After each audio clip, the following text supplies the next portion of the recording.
Alright, so welcome. This is the art of unconditional love. And it's a real art, so it's like, this is liberal arts. It really is liberal arts. So it's not a set schedule, not a set way of doing the things that we have to do, that we must do in order to get somewhere. It's not the method. It's not a way of, okay, this is how we do that. And that makes it a liberal art, the liberal art of unconditional love. And today's subject title that I put on the website was this, is that the God that I obey. And well, that it is kind of, if you look at it as an artist, it's like what kind of paint are you going to use today? What kind of canvas are you working on? What is the size of it? Or what is the material you do your sculpture in? Or what is it that that will, yeah, what you make as a video art, you know? It's like, what is your subject, or what is actually fitting with the idea that you walk around with, that you feel it starts to express itself. Like a poet would be almost like pregnant of making a poem. He's like in travail in order to make something.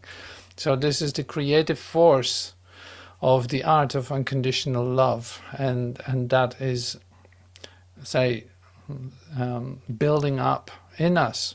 It's building up, and it will burst. At a certain point it will burst. Almost like, yeah, you can only contain that much. When you go beyond that point, you just like expand completely. And this is the thing that's occurring within us. And that's very exciting as a prospect. It's great. So there's nothing to be afraid of. And if you have no idea what I'm talking about, just stay with it. Just hold on. And be patient with it. You'll see it will build up. Like the attraction to truth, the attraction to the love of God becomes like unbearable. Like it's a real urge, a real, yeah, passion, as I say. Like that is great to celebrate, and great to breathe in, and great to let yourself be completely directed by, and also allow this explosion to take place within you. What is more lovely than to find yourself all over the place, recognizing that you are all of it? Like, what's wrong with that, with experiencing that? So this and more today. This and more today in the art of unconditional love. And in order to build up this expectancy to like a fever pitch, you could say, and we're going to still our senses down, still our mind down, to an incredible, beautiful silence that is given, and to say open up our consciousness to a voice that is speaking with a loveliness that will literally melt every illusionary idea, or every past idea, or every past relationship that you have ever had, or every, go on and on and on, like every pattern that you have treasured so much, but suddenly is burning up. It cannot be there any longer because of the alchemy of the love of God. It literally turns everything that seems to be like trivial before, turns it into gold. And this is amazing. So this silence that we're looking for, this voice that is speaking to us with such a loveliness that this world has nothing to compare it with, is really where we're entering into now. We do that by using that work was given today as a daily lesson. Can you imagine? There's a daily lesson that you can actually do. It's in the Course in Miracles. Like, it's a daily lesson that you can do, and it offers you a miracle prayer.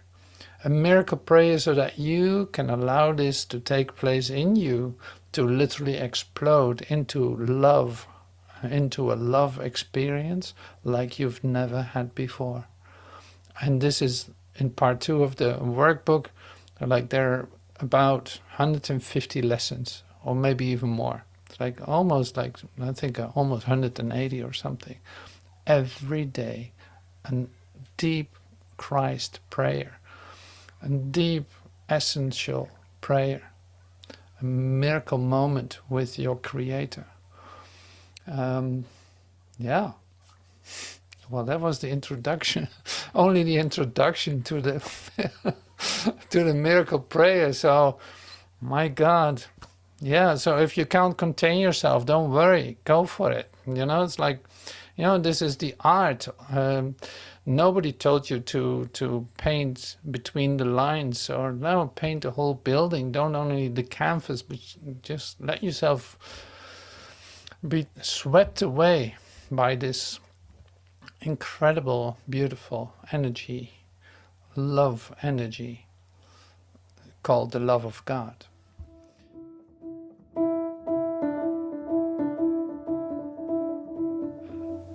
Let every voice but God's be still in me. Father, today I would but hear your voice. In deepest silence I would come to you, to hear your voice and to receive your word. I have no prayer but this. I come to you to ask you for the truth. And truth is but your will, which I would share with you today. Today we let no ego thoughts direct our words and actions. When such thoughts occur, we quietly step back and look at them, and then we let them go. We do not want what they would bring with them, and so we do not choose to keep them.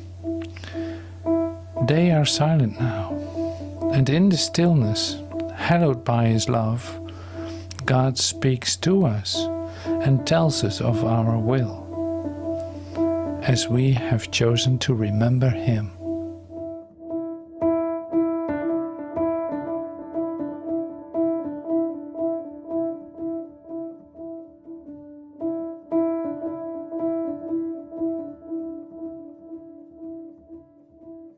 Celle de Dieu fasse silence en moi.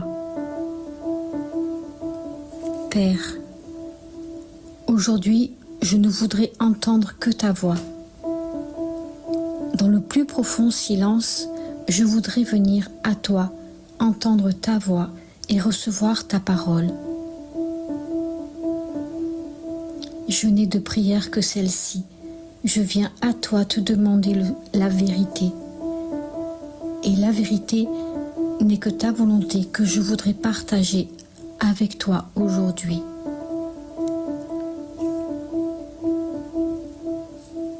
Aujourd'hui, nous ne laissons aucune pensée de l'ego diriger nos paroles ou nos actions. Quand de telles pensées se présentent, nous prenons tranquillement du recul pour les regarder. Puis, nous en lâchons prise. Nous ne voulons pas ce qu'elles apporteraient. Ainsi, nous ne choisissons pas de les regarder. Elles font silence maintenant. Et dans ce silence, sanctifié par son amour, Dieu nous parle. Et il nous parle de notre volonté, puisque nous avons choisi de nous souvenir de lui.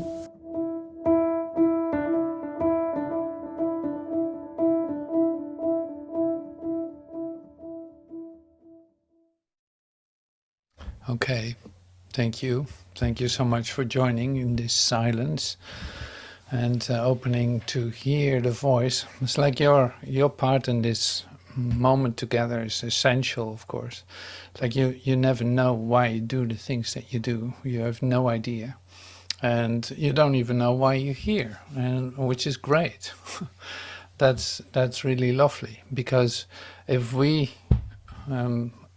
each of us, it's like takes away his own ideas about this moment, and then actually something can happen. Right? Something can happen that is not made yet, that is creative in itself. Now this is of course where we actually start to meet, and it is not that we go and sit down and listen. So it's like your part in it is so essential, because you're co-creating too. You're part of this, whatever this is, this creation of light that is coming to us, that is given to us in a shared purpose that we discovered for with each other. Like you individually discovered your purpose. That's why you're here. That's why you're attracted to even come to this or listen to this, and that's great. So it's like that is creative in itself. Right? This openness and what comes to you is creative in itself. Whether that would be the same as whether you listen to this for the first time or the third time or 10th time, it really doesn't matter. Like it will always be brand new if you allow it to be new. Now here is also something that is really important to discover, is like the fact that you try to put it in a timeline would be a real disturbance of this newness of it. So there's no need to do that. There's no relationship to past occurrences or things you already have heard. It's like you have not heard anything. This moment is brand new. You don't know what is going to talk to you, to actually say what the voice of God is telling you. What that is, you've never heard it. It would be impossible that you have heard it. And like it is brand new. And if you allow that to be brand new, everything will be brand new. Not only just this moment, no, also on a cellular basis, your body will be brand new because you allowed it to become free of past ideas. And the same with your relationships. Look at this, it's how much have you made your relationships into what you think they are, and respond to it accordingly. And that in itself is like you crystallized it into a form, into a way of this is how they are, this is how we relate, this is how that occurs, without letting it be completely new all the time, and forget about the way that you relate to anyone at any moment. Like drop the whole idea of a pattern in the relationships, in the way that you talk to someone and someone else, in the way that you love someone or someone else. It's like just don't bring that back into this. And this is one of the parts of the art, of course. Like comparing it to the liberal arts I was talking about a moment ago. It's like if you compare this to the liberal arts, it is like if I would bring in an old idea into on my canvas, so to speak, and start making that same face again and trying to copy it, that would be not creative. I would have the same painting again. It's like there's no juice in that. There's no life to that. And this is the same with what you do, what has become a natural pattern in the way that you relate to everyone. It's like it is literally where you use your relationships for, to keep that way, to literally have that as a solid block of social support, you could say, and thinking that is your support. So it's like, what is it? What God are you obeying at that point? Well, the God of your own making. The God that has nothing to do with this eternal moment of, say, explosive love, if you want to call it like that. It's like there's nothing to do. How would, in God's name, how would you experience the love of God if you already built like a basis of your ideas And that would be impossible to experience that. So in other words, it takes a moment to get ready in order to encounter a blank canvas where nothing is set in stone, when no patterns are used, no old ideas can be used. Like you cannot put new wine in old bags, it's like it's in the Bible. Like you cannot do that. No, it would immediately be old, like this. So it's like that comes back to us in everyday basis in relationships. It's like it's literally what is preventing you from having a full God experience.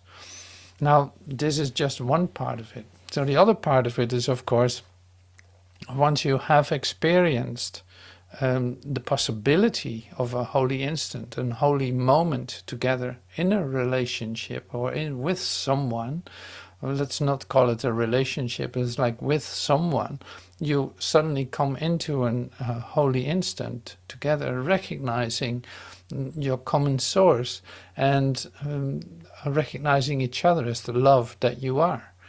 Like, if you have had those experiences, then it is like now you're not going to turn that into something within your definitions of your social relationships as you're encountering as a human being. Like that would be the same as putting all new wine in old bags. It's like, no, in order for it to stay right here, right on the edge, right on letting go of every idea all the time, it's like into a total release, you have a possibility to actually meet your brother exactly where he is. Like you can recognize, we use these words as like, we can recognize the Christ in him. We can recognize the light in this one that you have an encounter with. And now the great part, and this is the same, very much comparable to the liberal arts I was talking about. Like there is no way that you have conscious control about what is going to happen. In other words, inspiration is brand new. Inspiration is free to become itself. It is allowing it to become itself. Same with the one-on-one, the relationships, with what you have a possibility to experience. It's like there's a total inspirational moment. You've never met anyone. You have no idea how anyone would respond or how anyone is. No, it is completely open. There's no other way to in fact come into an holy instant together than allowing everyone to be completely new all the time. Now that's the practice, and that's not a method. No, it's a prerequisite for the holy instant, for the moment of recognition that you can have together, recognizing that you're sharing the same source. So that's quite something. So that's confrontational. That is also really being faced with the habits that you have regarding relationships. That has everything to do also with, in fact, the love-hate relationship that you might be used to in your human relationships. Like it has to do with that, because in fact it is not what love is. A love-hate relationship is not what love is. Love has no opposite. So it's like, there must be something else then. It is not a love relationship, even though I might think I'm in a love relationship. Now what I'm saying is this is continuously, you have to stop defining your relationships.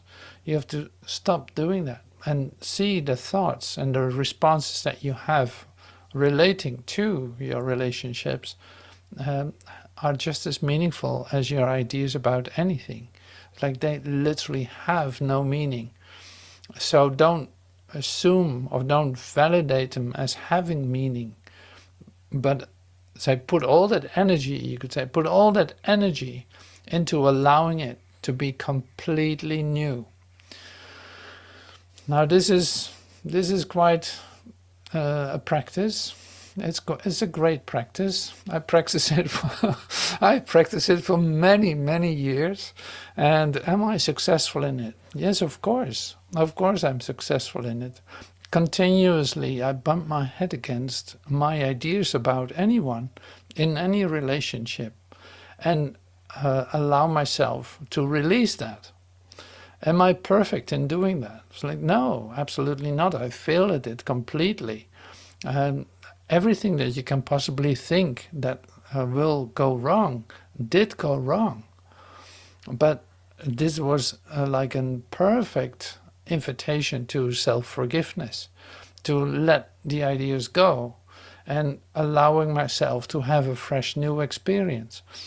When am I able to, and this is speaking from deep experience, as you can tell, it's like when am I allowing myself to have a deep and new experience? Yeah, indeed. When I mess up, it becomes clear to me, oh my God, I really was relying on my ideas about the relationship, about the occurrence. And I'm always wrong. I'm always wrong because I literally think that there's something outside of me, or I literally think that I know how anything is supposed to look. That's what's going on. So to have a new experience with that, to bump your head and recognize, oh my, I forgot. Oh, it's so good to remember.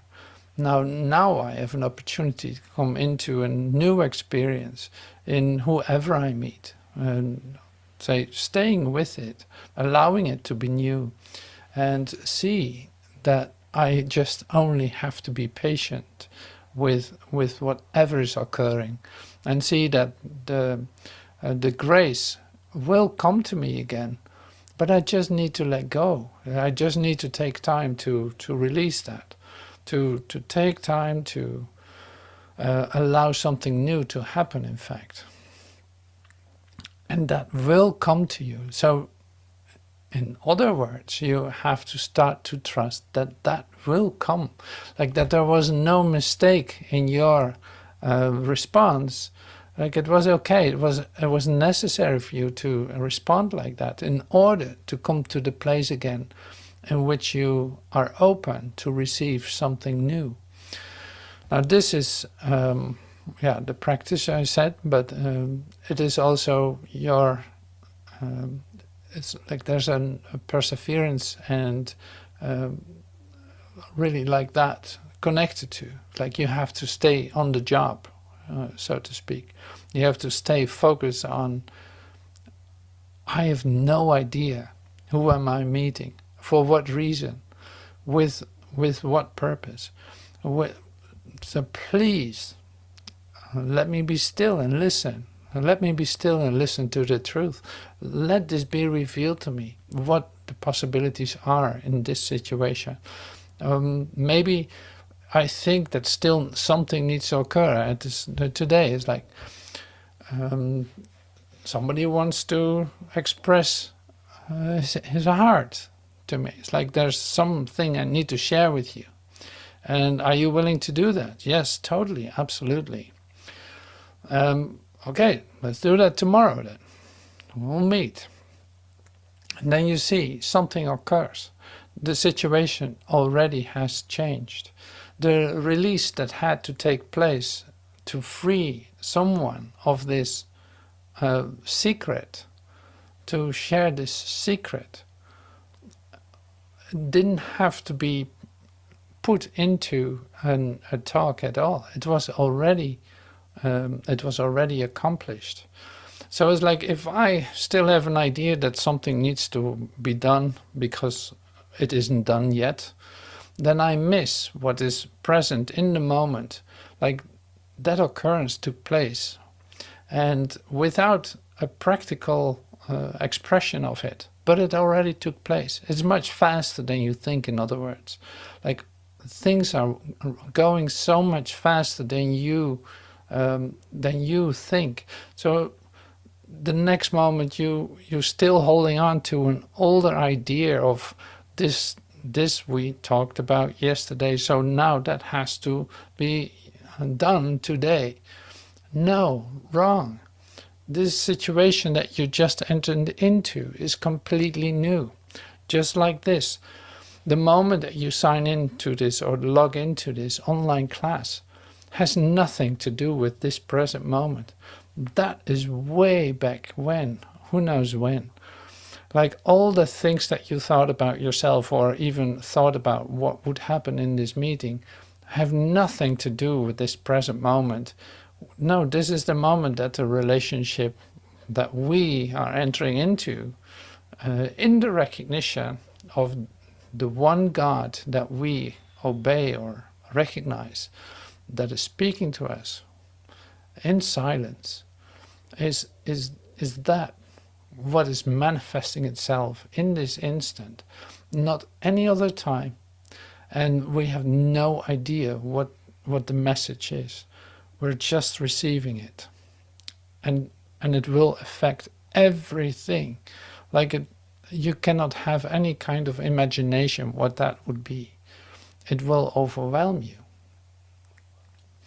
Now, don't expect it to overwhelm you. Just be open. So this is great practice. Now, in the meeting, because we do all kinds of things here, in the meeting, this would be a really good point, a really good moment to step into these separate rooms that we used last time too. We're going to spend some time, just about like 10 minutes or so. Yeah, 10 minutes, so till 10 minutes to the hour. In 10 minutes, we have a possibility to divide into subgroups and actually see what happens, trusting what is going on for 10 minutes, recognizing the common source, recognizing also that we have no idea what's supposed to happen, but under great guidance, this can become what it is.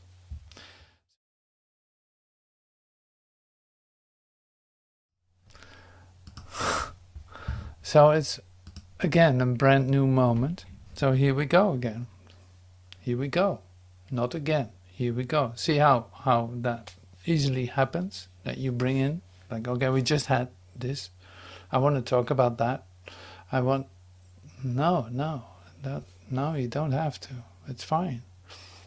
So great, we're here. We're now present. It's right here, it's happening. New moment. Still opening up. Still releasing ideas. Still letting everything go. In order to have a full-blown experience of this moment and not of anything else. Now, there are some expressions that I like to share. One of them is from Joel Goldsmith. One of them is from Nisargadatta. I'll start with Joel. So this is brand new. Nobody ever read this. And this is your possibility to hear this for the first time. So it's like as fresh as it could ever be. All that I have is thine. The place whereon thou standest is a holy ground. God is forever fulfilling itself as your individual experience right now. The place whereon you stand is holy ground. Look around you, it's like, this is holy ground. God is forever fulfilling itself as my individual experience. And that's happening here, now, on this holy ground that I sit or stand. In that consciousness we can say, let truth manifest itself as it will, since its will is only in the nature of infinite wisdom and divine love. See, it's like now we're ready to say that. Let truth manifest itself as it will, since its will is only in the nature of infinite wisdom and divine love. Do you see the difference? There's a God. God is harmony. We cannot create that harmony with our thinking, but through thought we can become aware of the fact that God is infinite law, that God is infinite, divine principle, forever expressing itself. How? We don't know. We call it harmony, wisdom, intelligence, and love of our experience, but we really don't know what that means. No, it's going to forever express itself in a way that we're starting to see now. We don't even need words for that. We are, say, open now to receive that, to let that be our experience. And we don't know what that experience is. Now, we have a possibility to enter into the realm of knowing truth. The truth then makes us free, knowing the truth. And know the truth, that makes you free, yeah. Because you are free, but not as an idea of what freedom is. No, as freedom itself, as the experience of freedom itself. So that's why I was saying in the beginning, it's like you have a good possibility to build up so much anticipation, you could say, so much that you have a possibility to literally burst into light, to burst into that reality of your being. And say how that happens, it is a spontaneous occurrence. How does grace come to you? Not by you pulling it down or something. It's like, no, by knowing your entitlement, like you're entitled to it. Of course, God is not withholding it. It would be complete fulfillment for you to receive it. So it's like, I'm open to receive that. But I'm not determining when or how, but I'm open to receive it.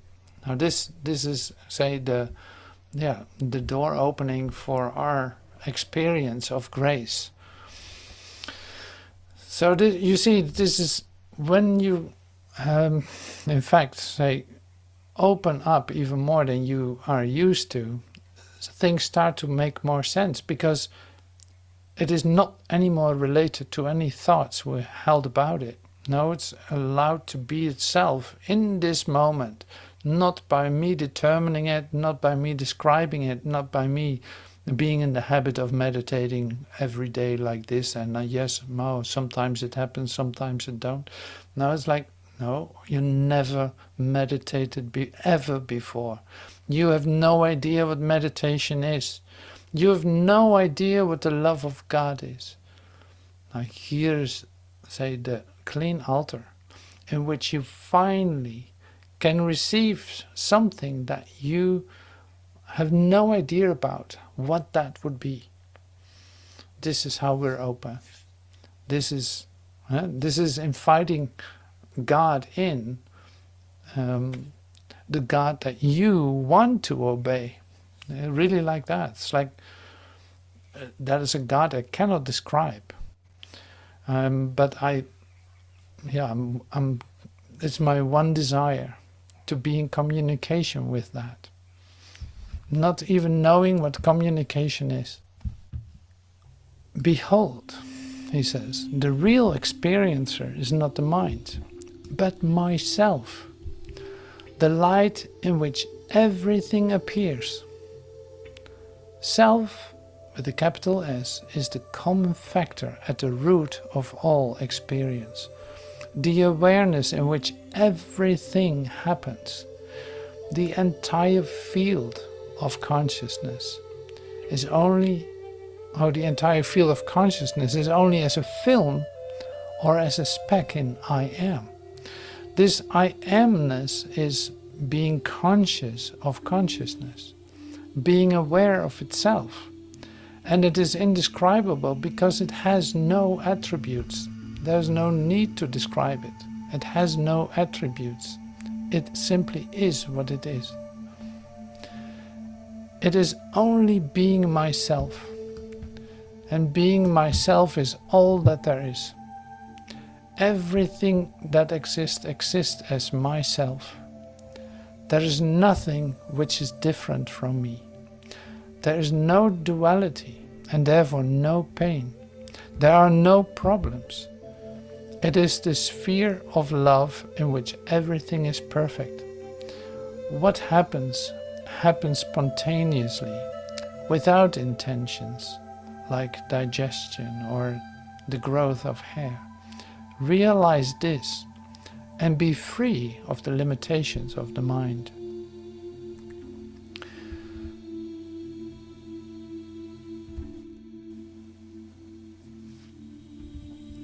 It is only being myself, and being myself is all that there is. It's like this is bringing you back to your individual experience of it all.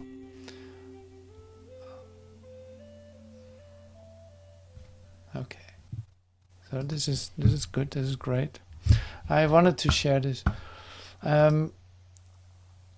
So here we are. It's like and on one hand, it's bringing everything back to the individual experience, but in that, like, how can you? It's a difficulty, in fact, in like how are you going to express this if there's oneness? I see this today in the love. The Art of Unconditional Love. I'm preparing for it. At the same time, I'm literally entering into exactly the same subject as we will say use on Thursday in the say Christian Science Rediscovered moment together. It's exactly the same. It's like we're entering into a sphere, you could say. We're entering into a sphere where you recognize the oneness of it all. So it is all related to your individual experience, your subjective experience of singularity, the one purpose, one God, one heart, one soul, there's only one Son of God, right? There's one Son of God. Why wouldn't there be more? Why would there be multiple sons of God? And this is like really great expressed by Jesus too. It's like, in fact, we look at it in a horizontal way, in a certain sense, our awakening too. It's like in a horizontal way. It's like, okay, probably 10 more years and then hopefully I get it or something like this. It's like, no, that's not really working like that. So what I'm trying to express here is there's a whole different way of looking at this that is only helping you to see that your your transformation or awakening process that is taking place is so well orchestrated, you could say, that you will end up in the one experience of your Christhood, because that literally already occurred. It just doesn't seem that way because there's a difference in time, and that's the only thing. Still, because we make time real, or we find ourselves in a certain setup, in a certain karmic relationship with the ones around us, and that brings us in a certain time. But that can change in a very different way than you used to. Now, I have one expression, and this comes from John 13, I think it is. I want to share that with you because it is the basis of what I'm sharing, what I'm trying to. This is from John 14. Sorry, I thought it was 13, but John 14, from the King James Version. Thomas said unto him, to Jesus, Lord, we know not whither thou goest. Where do you go? How can we know the way? And Jesus said unto him, I am the way, the truth, and the life. No man cometh unto the Father but by me. If ye had known me, you should have known my Father also. And from henceforth ye know him, because you have seen him. Now here are a couple of things happening, but I'm using an expression here from A Course in Miracles in which this is clarified. Wait, where is my... Yeah.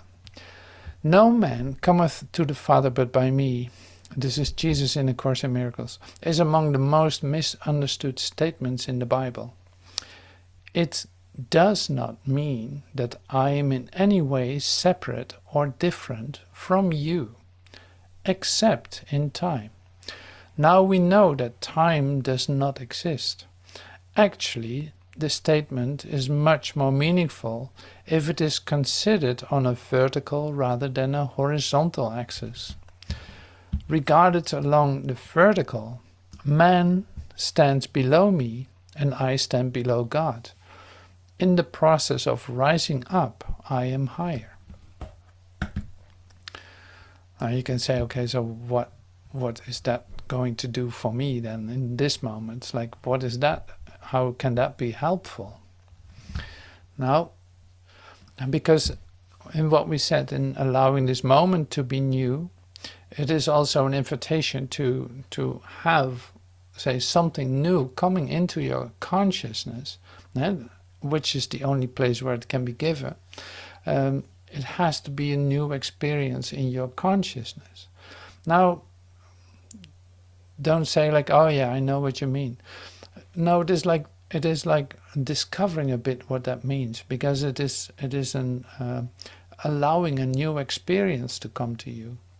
And that was what we said in the beginning too. It's like, whatever happened before, that's gone. That's not there anymore. You wouldn't know how to relate to this moment. No, you can only, in fact, open up for this moment, for you to experience something new that is not of this time. You know what I'm saying? It's like, it is not of this time. No, it is, say, from 2,000 years from now. And you are experiencing it in this instant because you're opening up to, in fact, say, stay on this, to receive something from this vertical ladder into your consciousness, a touch of Christ into your consciousness. And like, this is really how the miracle works. You literally allow something new to come to you that will completely like confuse you for a moment. That will, yeah, throw you off the wagon. That may temporarily make you question everything, or makes you not know how to relate to anyone, or who knows how it will express itself. But for sure, if you allow this moment to be brand new and say allow your consciousness to be lifted to the one through which you will enter into the kingdom of God, then it can be, say, very effective in terms of speeding up your time. Like you are literally quantum leaping into a new experience of yourself that has nothing to do with where you find yourself 5 minutes ago. You know, it will be 500 years from now that you enter into. Like, I've seen these steps along the way many, many times. Like, you have no idea what is possible. It is not linear. It is not step by step. No, it is quantum leaps. It is sudden shifts into a whole new time. And here something happens, because the thing that you take with you as a human being, or using your human intellect or your human ideas about it, is that you think that the past of yesterday, or an hour ago, a minute ago, is still coming with you and still bringing back to you the same things. And I say to you, that's not so. So when you have an experience of something that's completely ruffling your feathers, or making you confused about where to go, what to do, or how to look at anyone, or how to communicate, or any of those things. Like it shakes you loose from something that you were so used to. Allow that to stay for a moment. Allow yourself to be confused for a moment. Allow yourself to be upset for a moment. Because a huge shift just occurred. And it did literally happen here in this meeting too. It's like there's an actual shift occurring in this meeting. And now you can pretend that everything that was 5 minutes ago is still there. No, that shifted.